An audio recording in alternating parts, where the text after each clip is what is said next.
Welcome to West Virginia Beer Roads, a podcast all about beer from a West Virginia perspective.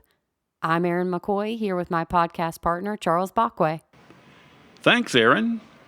West Virginia Beer Roads is back in downtown Charleston, West Virginia, hanging out on Brewers Row. Over the past couple of years, Brewers Row has had such a positive impact on this section of downtown. How would you describe that, Erin?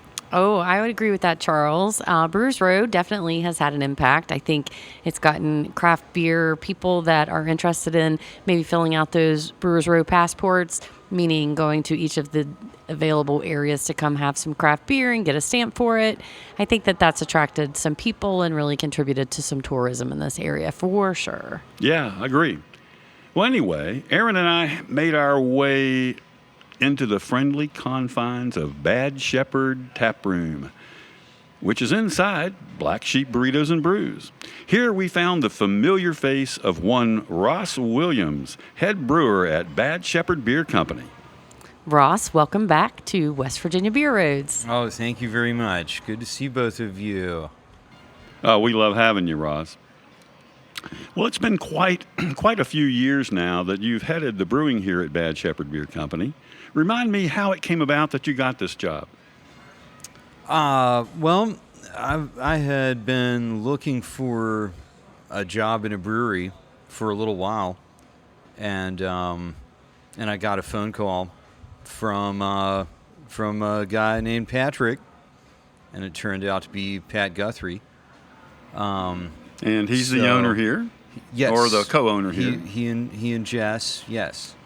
So they had gotten my number from Mike Vance at Abolitionist Ale Works. Over in Charlestown, West Virginia. Yeah, a long way from here. Mike and I used to work together. Sure. And he passed my number along, so... Thanks, Mike.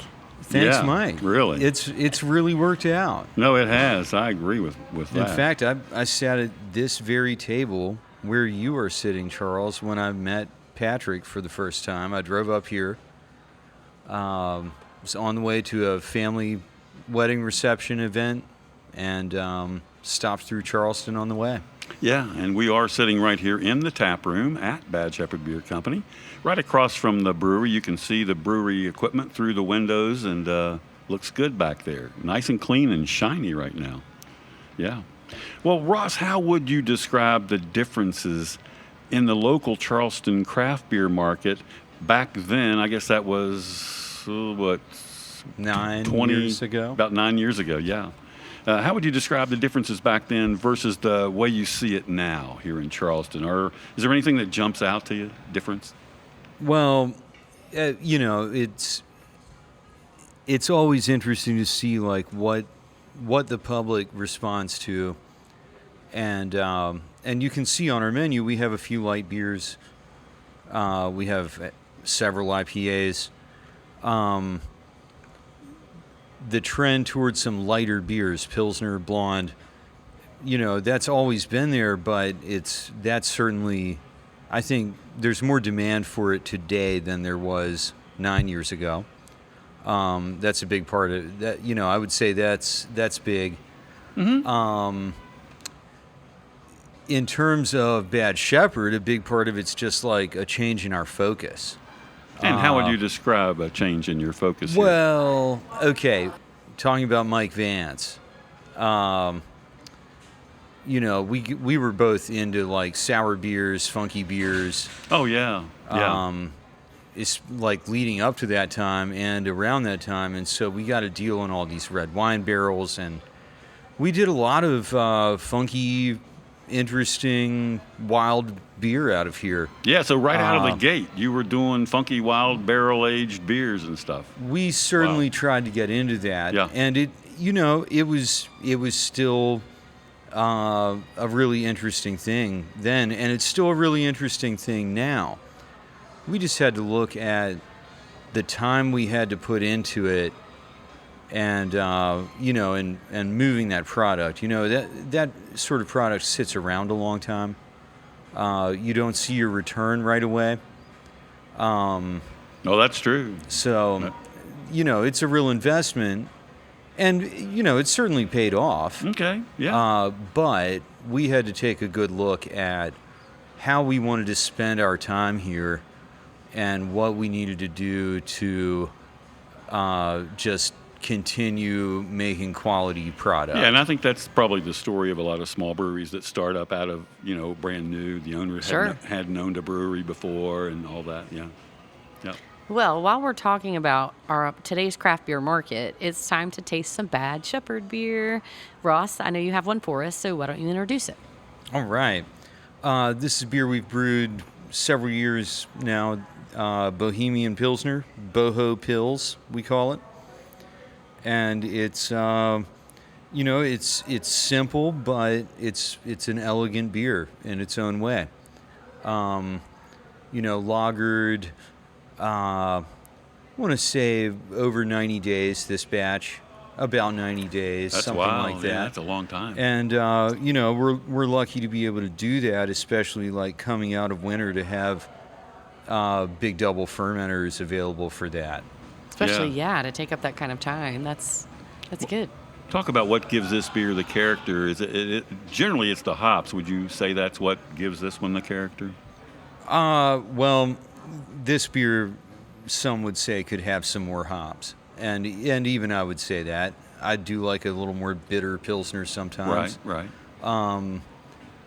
But that's just not where this beer has landed over yeah. the years. So it does have some nice hops in it. It has some Tettnang. It has some Saaz. We try to get European hops, if not all Czech hops. Okay. And then we're using nice Pilsner malt, both European and North American. Well, certainly that's the sign of a good European Euro Pils, or at least the kind from Bavaria and from Czech Republic. Yeah, and this one's a light one. What's the ABV on this beer? It is 5.1. Yeah. Very, very easy drinking. Not a ton of mineral coming off the yeast. It's like some Pilsners you get some sulfur with. And, there is some mineral, but it's not sulfury. Right. Well, Ross, I'm still thinking back to when I first met you, shortly after you were hired here at Bad Shepherd as the brewer. Remind me, what was the first beer you brewed that was put on tap and sold here? Or do you remember? Very first one. Okay, we did a batch of IPA.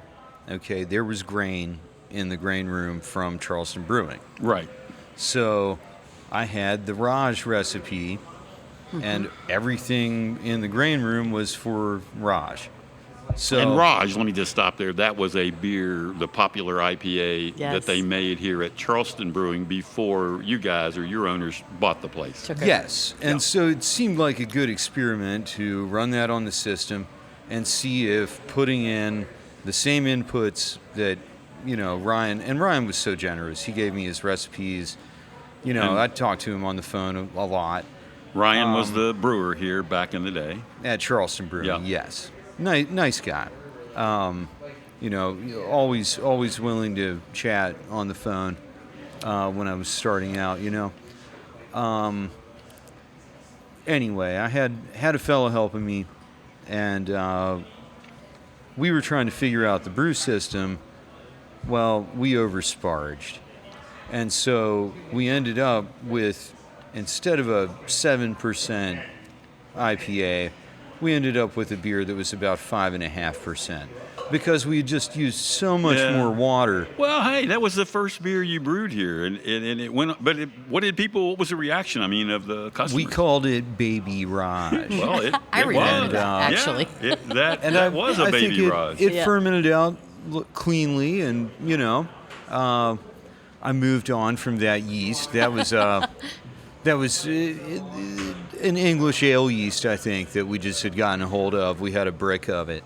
Yeah. Well, I mean, you gotta make your own mark. You gotta brew your own beers, and I'm sure you can't brew your own beers until you start brewing. I mean, you have to be brewing them. So. Oh, that's right. Yeah. I mean, we needed to clear the grain room out to make space for our new grain order, and you want to try the system out. I wish we had nailed it, but Oh well. the automatic parts of the automatic brew system are not so automatic as we learned Yeah, on and that as, first day. as people probably have, even customers you don't recognize, you have a pretty unique or an unusual system here.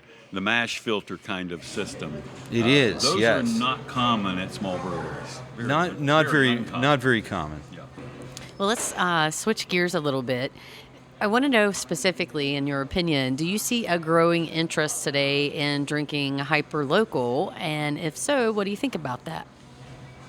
Well, I hope so. I hope that's what we're seeing. You know, it does seem like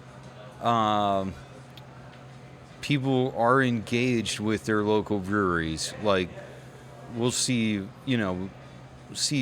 our regulars, but we know that they're also visiting the other breweries.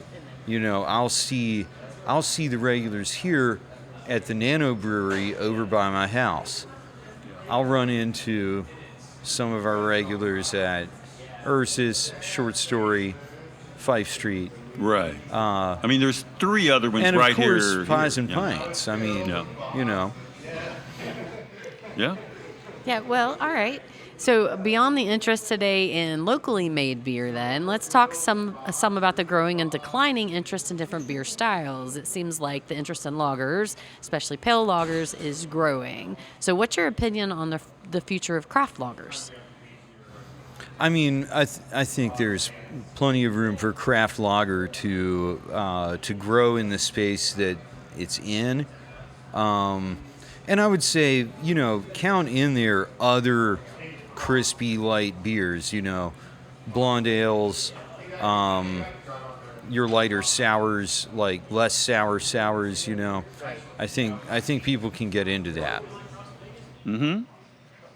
Well, you started your career working in the craft brewing industry at Morgantown Brewing in Morgantown. I think you've told me that many times before.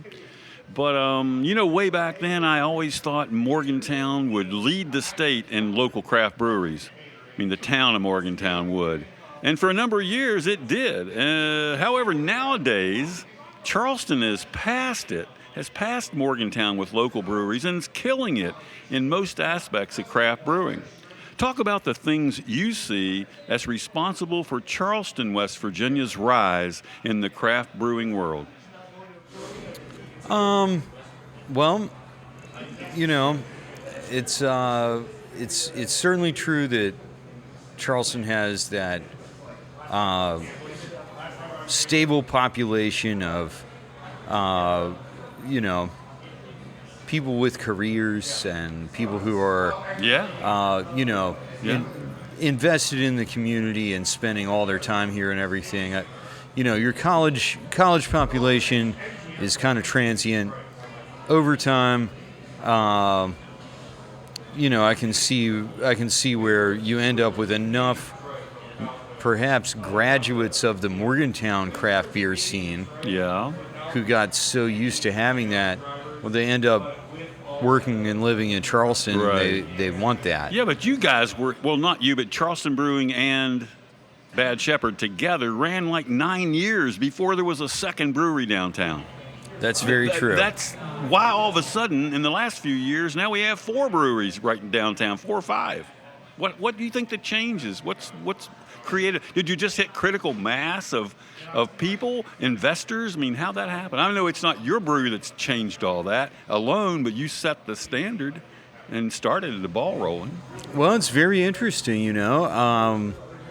I mean, certainly for a number of years, Black Sheep here would have a waiting list, you know, a wait time for brunch on the weekends.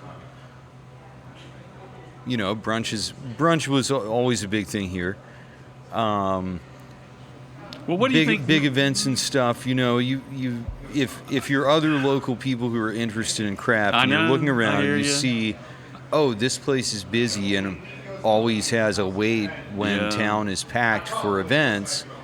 You think, well, maybe there's room for for more of this. Well, so all of a sudden, these investors, it took money. It wasn't that just you guys had business. All of a sudden, other investors decided we're going to open breweries in this town. They're not cheap to open. So Absolutely I don't know. not. I just thought you might have an opinion, but that's okay. I mean, I hear what you're saying. Yeah, that kind of actually takes us into our next question that I'm going to ask. And I think it's important to Charleston's rise in craft brewing that our brewers have definitely appealed to new audiences and different people than they were a decade ago. And I think that kind of pulls together what we were talking about. So what are your thoughts on this, and how do you strive to appeal to new audiences? That's a very good question. Certainly Charleston Visitors Bureau, is great at promoting the Brewers Row thing. That's nice to bring people in. That thing being the passport we previously mentioned. Right. The passport, and it does bring new people in. Yeah, because there are people that will travel for beer. Absolutely. I mean, we had a shelf full of those glasses, and it's it's had to be refilled, but right now it's has a decent chunk out of it. Yeah. Those glasses, meaning once your passport is stamped from all of the places on Brewers Row, that's what you earn. Right, and it's hard to say where people end up last on that, but if the other two places are giving out glasses at the same rate, you'd think they kind of are, it's a lot. But, well, kind of in that same vein, I'd like to hear any thoughts that you might have on customers who formerly were like, oh, I'm not going to like craft beer. I don't like craft beer. But then they talk to you, they've tried one of your beers, and maybe it changed their opinion completely. How do you, talk with them about that, and do you get to experience that wow moment with them, or have you? Well, this might not be what you're looking for, but the other day a gentleman was in here, and I don't know how much craft beer he had previously, but he got the West by Gosa, which is salty and a little tart and has some coriander and orange peel in it. And he hollered out, "This tastes like Zima. I can get into that." And I just... Oh, that was a compliment, wasn't it? I just laughed and laughed. I thought that was so funny. I haven't had a Zima since I was underage. Well, that's a long time I think ago. they stopped making them before I was 21. All right, so maybe that guy wasn't a new craft beer drinker, but hey, great commentary. He'd had some Zima, though. Any other examples of people where they just said, wow, here, that weren't craft beer fans before they walked in? I'm not sure how many revelations we've had. Yeah. Well, I know you don't work at the bar specifically. Often we see it with new staff members who are, on the younger side, not coming from a beer background. Sure, yeah. And so as we introduce them, run them through tastings and styles and figuring out how to describe a beer to the customer, how to talk about beer, often they come to enjoy one beer or another, Mm-hmm. As they're learning them. And eventually get into other stuff. I mean, even Lauren was one of our very young servers years ago, and she likes a beer now. That makes sense. I mean, as they're learning about them. She wants something with flavor. I know. She doesn't want a Bud Light. Mm-hmm. Mm-hmm. Well, Ross, I'm going to talk to you a minute about some influences in your life. I mean, kind of outside of directly brewing related, directly anyway. I mean, I think you began going to West Virginia University. You didn't start there by wanting to be a brewer. At some point, your career path took a pretty big turn, didn't it, right? Oh, yes. Yeah. So talk for a minute about the subjects maybe, though, that you studied at university, and looking back, how those studies helped prepare you for a career leading the brewing at a small craft brewery in West Virginia. Oh, my gosh. Yeah. Well, I really enjoyed English literature. I had such good teachers in high school. and felt really well prepared for that. Wasn't sure where it was going to lead me, but And you studied that at university too. at WVU. So I ended up in the English department Okay. doing English Lit, and was the editor of the undergrad magazine one year with my good friend Amanda on the editorial staff with me. And that was a great time. It was a blast. I still have some copies of it. If anybody wants one, let me know. I just found them at the house. So. Well, certainly the British had a big influence on brewing too. I mean, Absolutely, they were beer drinkers. Absolutely. I think somewhere in reading about the pubs of Dublin and the rest of the Isles, came to really be fascinated with that, and got into making wine with my friends in college. Oh, wait a minute. The British don't make wine. No, but we started making some wine and what we thought was beer. So it might have helped move you into the alcohol realm. There was a homebrew shop in Morgantown, but the biggest thing is I learned how to research and prepare for different things. Okay. Running a literary magazine is not so different from running any other project. You have an organization Okay. Yeah. working with you, You do. and you have a timeline that you're trying to meet, and a budget, and parameters that you're trying to arrive at. So I thought that was a great experience, and then I ended up. I didn't know if it still influenced you here, though, when you name beers or think about beer. Well, Does it- certainly sometimes.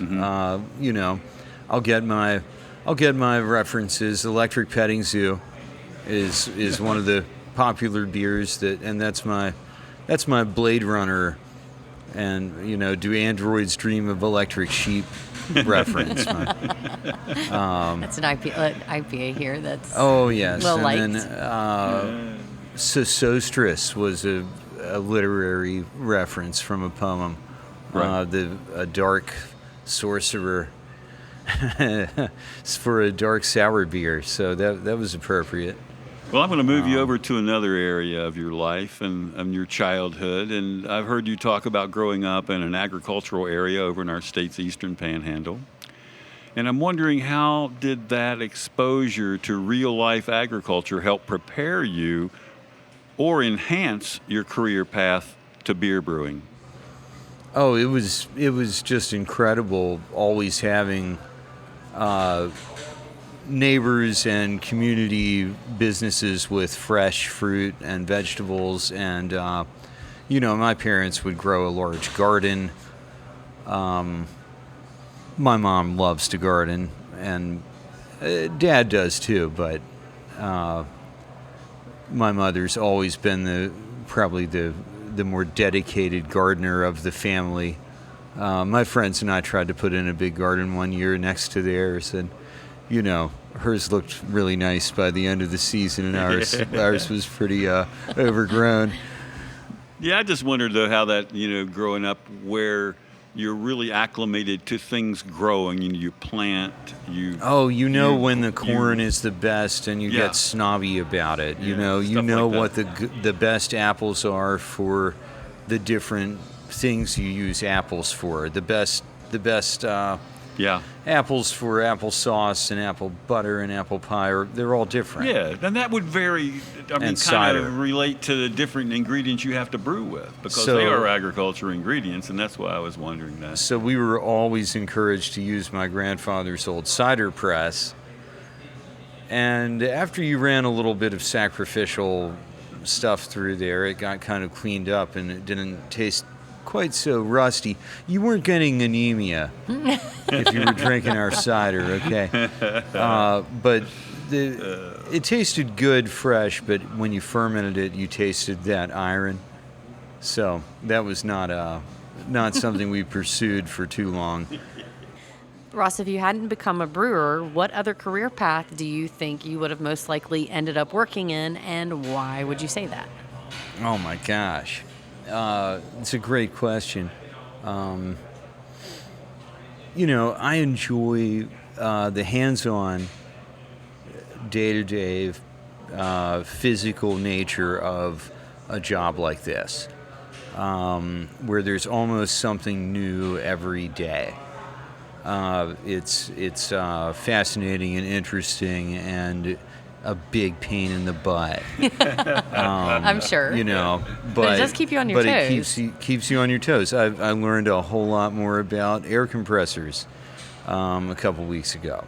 I knew how an air compressor worked pretty much, but dealing with finding replacement parts and just, fixing something that needs fixed.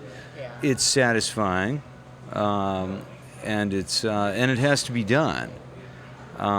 There's, often not time to wait around and call someone and wait on them to show up. You need to just learn things on the fly.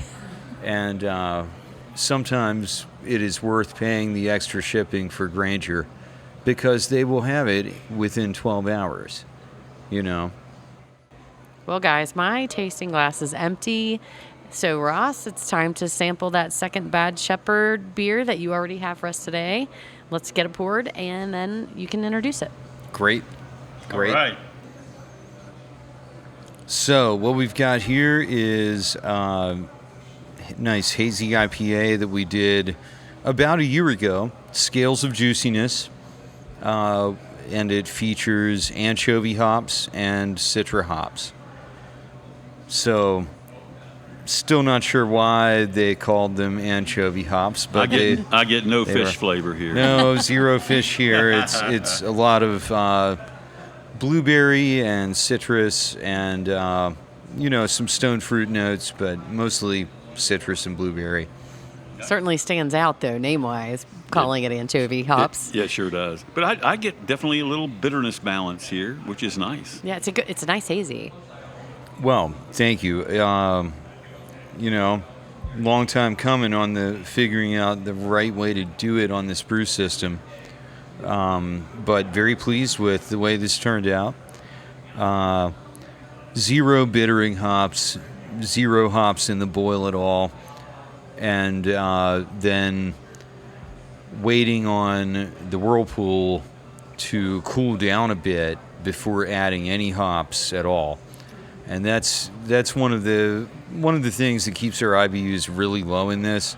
I mean, I don't want to say they're zero. It's not zero IBUs. Zero. I'm tasting it. Yeah. But when you plug it into the equation, it says they're probably lower than they are. Yeah. Yeah, it's coming across well.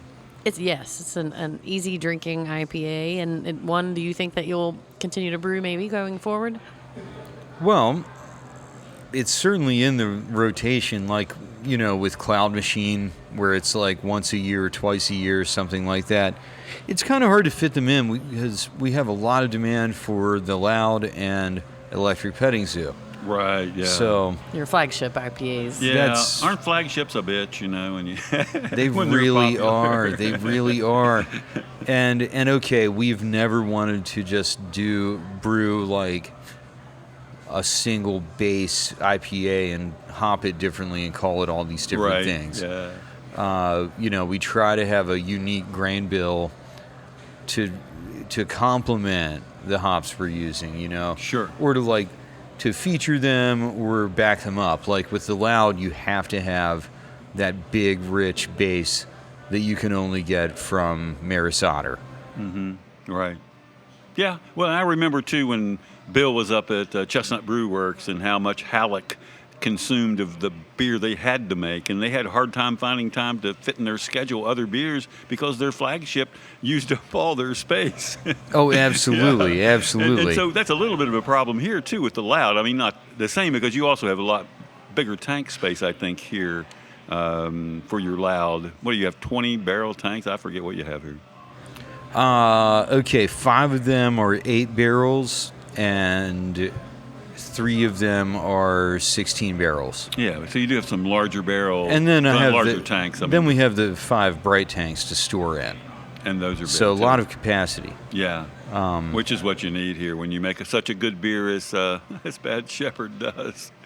All right, let's move on. Through your years here at Bad Shepherd Beer Company, you've worked with several different assistant brewers.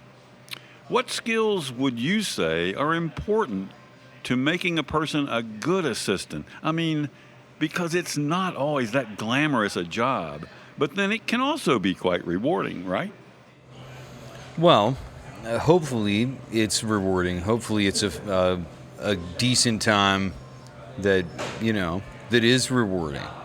I think some key things are, and I've been really, really lucky with all the guys who've helped me over the years, and they're all doing great things. They're doing awesome stuff like out there on their own now. Good. But okay, all of them are interested in beer. You have to have a fascination with fermentation. You have to be interested in how it works. Fielden has a culinary background. Yes. Fielding is your Fielden. Assistant right now, yes. Yeah, your current. Right. Mike Bonham had a food background, culinary background, and that's what he's doing now. He's he's a serious chef. Now, a mechanical side, not just the ability to use some tools, but the willingness to just say, like, yep, this is broken, we're going to take it apart and see what's wrong with it and try to figure it out. A lot of time around the brewery is spent looking up part numbers and finding a replacement, because it's almost impossible to have a backup for every single part in the brewery. There are too many moving pieces. Mm-hmm. So you said you start out, you have to have a fascination with beer. Second, it helps to have a mechanical side. Third, you probably have to be willing to put in the hours on any kind of schedule, because it doesn't always work 9 to 5. Oh, that's right. That's right. There will be long days. There will be unexpected turns of events, And a lot of that does come down to equipment stuff. If something's not ready to work that day, or if your delivery is delayed because you didn't get enough orders, or the beer's not carved up, you thought it was, but it's not. All of that can affect things. And so, some flexibility, but, really just you've got to show up and be ready to learn how to do the thing. Well, I'm just hoping if anybody is listening here that has an interest in the brewing industry and hasn't worked in it, that's a great place to start. Really the best place, unless you're going to go to like a special education program or something at a university or at Siebel Institute or something. Yeah, I mean, you got to get a job at a brewery and be an assistant, be a helper, just clean kegs, get started. Anyway. You learn a lot cleaning kegs and paying attention, Well, Ross, are there things that you have noticed that are different about working at a brewery tap room compared to working at a traditional bar or restaurant? Oh, I'm not sure. Well, hopefully we have a better knowledge of beer in general, of the craft side of it. That said, there are certainly bars and restaurants that do a great job of that too. There's not a huge difference, I guess. Knowledge-based, I get it. That makes sense. Yeah, I mean, I know you don't work in places other than at a brewery, but you're a customer at other places. I don't know if you see differences in their bar staff from the bar staff here at the tap room. I don't know about that. Probably not a huge difference. But I do think that compared to a restaurant that is not part of a brewery, that our whole staff has a greater beer knowledge. Our cooks know what the food is supposed to be like because it has to go with our beer. When I first started, we had Pabst Blue Ribbon for the cooks. When they got off work, they got a shifty, and it was Pabst Blue Ribbon. And I was like, guys, this is crap, man. Like, these guys are back there slaving away, cooking, like just get them a regular beer. Like, you're not saving anybody any money, and you're not doing anybody any favors with this. No offense to Pabst. Yeah. Right. But, Yeah. Well, let's look at it from the other side in terms of, like customers. What are some things that stand out, regarding some regular craft brewery customers and like their commitment to their craft beer? How are they different from, a customer would be that's at just a bar, for instance? I mean, I would say that by and large, we get visitors from out of town. We get regulars who really know their beer. I mean, they have tried at least a sample of almost everything on the menu if they've been in recently, and they're excited to try something. They're excited to try the new thing when they haven't been in. They know what Pies has on tap. They know what's on tap at, the different their regular haunts downtown. They're paying attention. They're not just saying, "Oh, give me a Bud Light," or "Give me a, whatever's familiar national brand, Stone or something." Sorry, guys. Stone reps out there. Stone reps who might be listening. Apologies. Not trying to single you out. I could have said Dogfish Head. But they're more educated, you're saying, in terms of their beer, the regular craft beer customers. Maybe it's just because it's an interest that they have, but they do seem to pay attention. They're up on it. They know who has the cool new kegs around town. And they know what they like, but they also want to try a little bit of everything else, even if it's not their main style. They want to sample it. Your Bud Light aficionado does not. Well, and those customers probably don't walk in and ask for a Bud Light either. Maybe a sample of it. Sample your Bud Light. Yeah, so these probably are people who not only are regular, but they're more inquisitive. Do they ask the bartenders or your bar staff about the beers? I mean, any specifics? Because, otherwise, where do they get the specifics so they can learn more about what that beer is? Sure. We try to have as much of a description as we can have on the beer menu. Right. Good. And then we fit a little bit more on our paper menus than on the digital board. Mm-hmm. Just because we have more space. And usually I'm writing those descriptions and trying to flesh it out, Somebody's got to do it. And then, our beer drinking staff, and not everybody who works here drinks beer, and that's okay.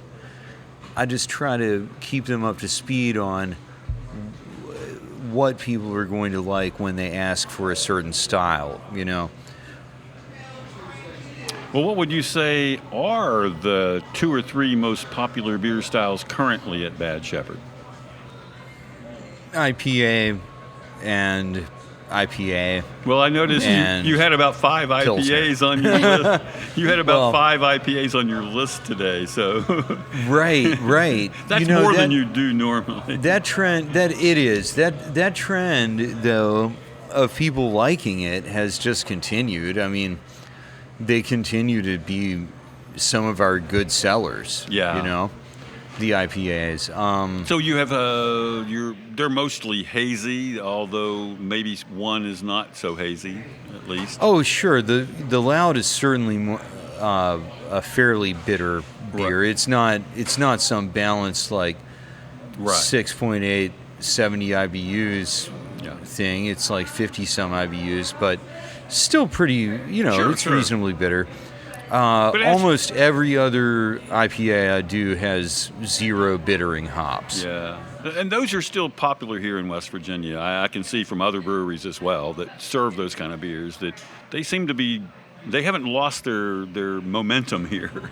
No, they really have not. People still like their bitter IPA. They do, yeah. Well, let's go beyond that. I mean, earlier you gave us a Pils, and It sells well. A popular one for you here. I mean, you do keep it on the menu most of the time. Let's say talk about Pils and sours. Pilsner, well, and okay, I'll throw in there our blonde ale and our cream ale. Oh, okay, yeah. Make their rotations, and our Kolsch. Right. All make their rotations through the year. So we often have 2 lighter in color and flavor anyway beers. Going at all times, and that seemes to work out really well. So people have a choice. Sounds like here though that the blonde beers or pale beers, pale ales tend to be your strongest sellers across the board. They do really well for us. Yeah. They really do. I mean, they go well with the food. And what do you say is up and coming? Is there anything else that you've noticed in the last year that you've? We've all heard about these trends over the last several years. People were like, "Oh, brute IPAs are going to be the thing." Well, that didn't happen. Or this and that, different things are going to be the thing. I hate to speculate, but I'm excited to brew a jasmine rice lager. And that'll be happening this spring or early summer? I plan to brew it soon. Beautiful. Yeah, that's exciting. So kind of, going for that like rich but crisp light lager flavor with some nice hops in there. Yeah, I mean, you mentioned like when you started here, how many you were doing a lot of barrel-aged beers, wine barrel-aged beers. I mean, that's kind of dropped off, right? Is that because the market just isn't buying those quick enough? It's a mix of things. Plus, it costs a lot to make them because you got to sit on them for a year or something. Right? There's a lot of labor. Yeah. There's a lot of labor in it. When I had a full-time assistant pre-COVID, it was a lot more manageable to get into barrels. I mean, because you end up having to steam them at some point or like fill them up with boiling water. That's right. You can easily have 120 labor hours in just working with barrels. Wow. That's a lot. A year. That eats up a lot of money. And that eats up a lot of yeah. time. Yeah. It's a lot of time. Well, I know here at Bad Shepherd Beer Company, you distribute a good bit of beer as well, not just what you sell at your own in-house restaurants, which are several of those, like 3 or 4 of those anyway. But whatever. I'm curious, beers that sell most at the tap room versus beers that sell best in distribution, is there a difference for you guys? Oh, not really. They tend to overlap. I mean, so the Loud IPA is by far like the strongest one, both distribution and here. Yeah. it just sells so well. I think people do gravitate towards something they're familiar with. Sure. And with the rotating most of the other IPAs around, maybe that's part of the problem. If we always had the electric petting zoo, we all call it EPZ. Yeah. It might be right there with the Loud, like just as popular. I'm not really sure because I do tend to run out of it. That's a fair assessment, I would say. Yeah. So that makes the statistics hard to judge because the Loud, we always have it. Sure. And that's the only beer that we always have. I got you. Well, now that things have seemed to settle down a bit, especially here in downtown Charleston, West Virginia, like we say, we have 4 breweries right downtown here, a couple more in the county. I'm just wondering how you would describe the place that you see Bad Shepherd fitting in among those 6 or 7 small local breweries here. How would you describe that? I hope that we're not occupying that that role of the stodgy old brew pub. Well, you are the old one. I know, but are we stodgy? I hope we aren't too stodgy. I'll get some fruity sours going to get out of the stodge, But I've always had an appreciation for the long-standing institution, and you want some consistency from that. You want consistency from the brewery that's been there a while. You want to be able to walk in and get something familiar. And so we always want to keep that feeling. We always want to have that familiarity. And so, any change to our loud or any other of our standard core kind of lineup would be a gradual, slow change that tries to align with the times and not, we're not pulling some New Belgium crap where they put out New Belgium Light and just call it New Belgium, and I don't feel bad. They're owned by a Japanese conglomerate now, so I don't really feel bad about that. Well, you certainly hear you're talking trash. I'll give it to you here. You do try to be true to style, true to what people might expect in a style, what the style standards are, and it's not that they don't vary, but they, that's. Oh, thank you. It's I don't know how else to do it. Well, let's stop and take a look at the big picture, Ross, in terms of the national craft beer market. What significant changes in the craft beer industry have you noticed over the past several years, and how have they impacted you here at Bad Shepherd? Yeah, national stuff. I mean, I follow some of the news, some of the reports on things and industry stuff, and we see that like RTDs and seltzer and non-alcoholic beer is all like getting more popular, and we have NA beer and cider that we bring in and sell in cans here. And has there been an uptick in those sales?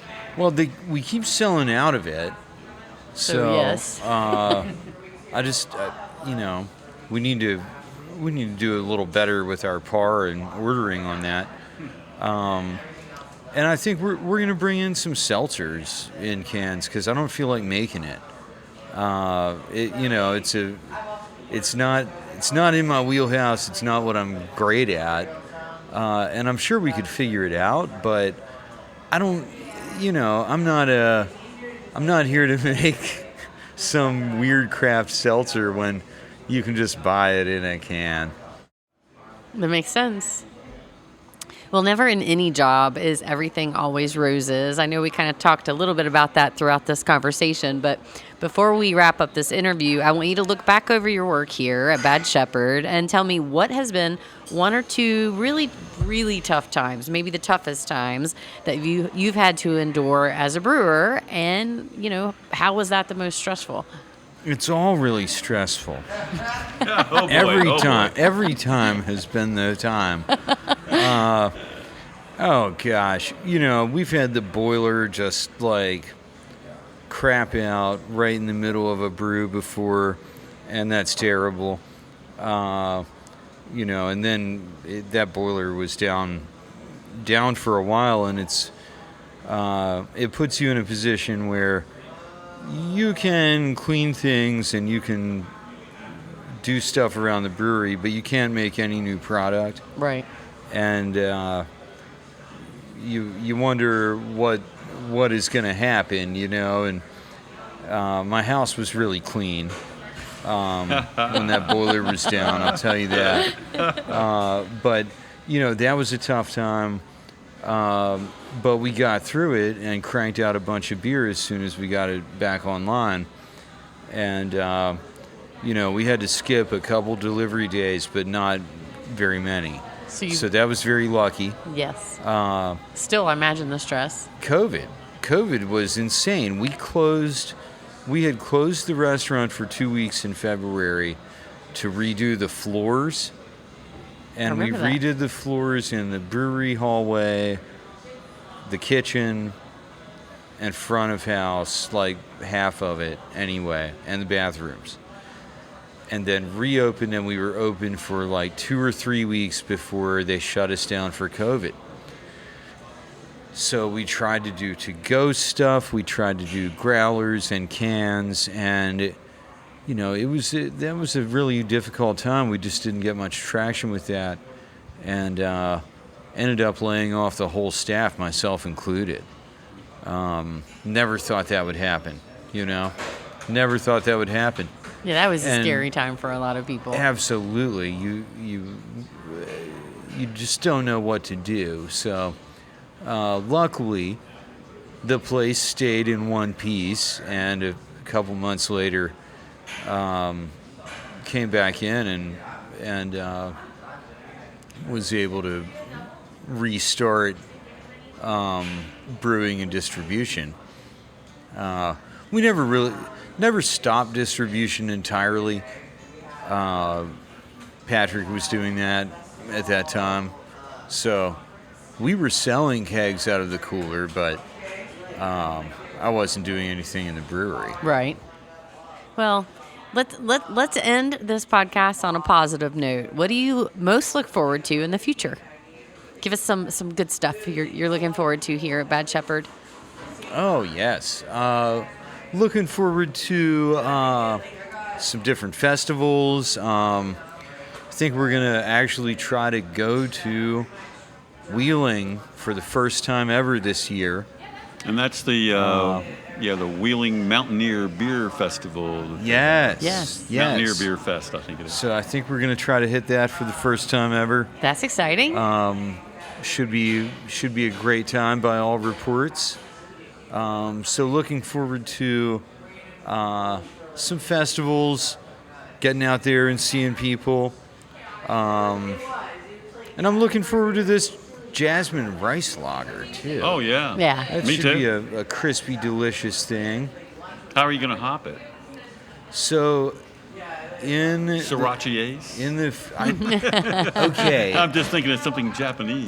Yes, I know. I like the Sriracha Ace, but might be a little too much for this. In the freezer over there, I've got Hallertau Blanc. Oh, that would be nice. Which is very nice, and it's like Sauvignon Blanc grapes. A little It has that. white-winey. Oh man, so that could be really good with it. Otherwise, I have some Tettnang, I have some Saaz, I have some Noble hops. I think I'd probably stick in that direction. Yeah. You could throw some citrusy hops in there, just a little bit, and maybe complement those Noble hops. But sometimes you just got to let Noble hops do their thing, Well, I'm looking forward to it, Ross. Thank you, Charles. Well, Charles, I know we always look forward to catching up with Ross Williams of Bad Shepherd Beer Company. So, Ross, we appreciate the time and conversation. Thank you so much. Yeah, Thanks, Aaron. I don't know how many times we've had Ross using up our microphone space and all, but it's been quite a few, and it never gets old. It's probably always entertaining. Probably 4 or 5 times. Yeah. Yeah. Well, you've been a mainstay for us, and we appreciate it. We do appreciate it very much. Hey, love you guys. And we Love love you your back. beer. Yeah. Yeah, cheers. Cheers. This brings us to the close of another podcast. Remember, you can subscribe on Apple, Spotify, or your favorite podcast host. Thank you for listening to West Virginia Beer Roads. West Virginia Beer Roads is a production of BrilliantStream.com.